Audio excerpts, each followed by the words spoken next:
एक बार राजा परीक्षित ने अपने महाभारत के युद्ध में, उससे पूर्व एक युद्ध में जरासंध का मुकुट जीत लिया था। पांडवों ने, भीम ने जरासंध का वध किया था। उसी मुकुट को राजा परीक्षित ने अपने राजकोष के संग्रहालय से निकाला और उसको पहन लिया। वो मुकुट जरासंध का था, जो अन्याय से उपार्जित धन से वो मुकुट बनाया था।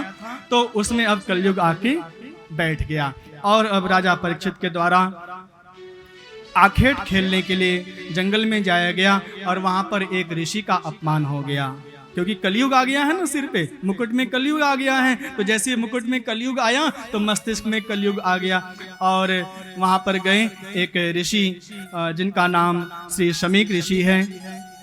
शमीक ऋषि भजन कर रहे थे, राजा परीक्षित को प्यास लगा था, वहां पहुंच गए उस ऋषि के आश्रम में।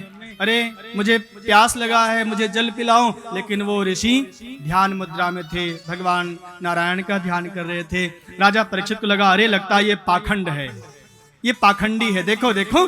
ये सोच रहा था अब कलयुग बैठ गया। अब राजा परीक्षित नहीं बोल रहे हैं, वो कलयुग बोल रहा है। ये कलयुग की भाषा है।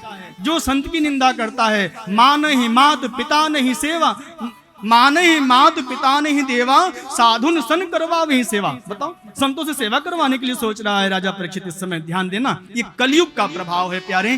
तो अब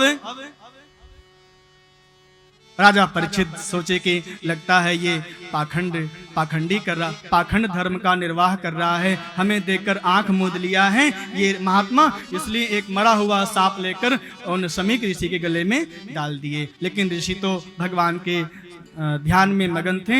इधर जैसे ही राजा परीक्षित चले गए, इधर शमीक ऋषि के पुत्र श्रृंगी ऋषि आए, देखे अपने पिता के गले में मरा हुआ सर्प। तुरंत कमंडल में से जल निकाला है श्रृंगी ऋषि ने और श्राप दे दिया है, जिसने हमारे पिता के गले में मरा हुआ सांप डाला है, आज से 7वें दिन उसकी मृत्यु हो जाएगी। ध्यान देना प्यारे, जो संत की निंदा करता है, जो अपने शास्त्र की निंदा करता है, जो गुरु की निंदा करता है प्यारे, उसको कभी जीवित मत समझना आप, वो मरे हुए के समान है।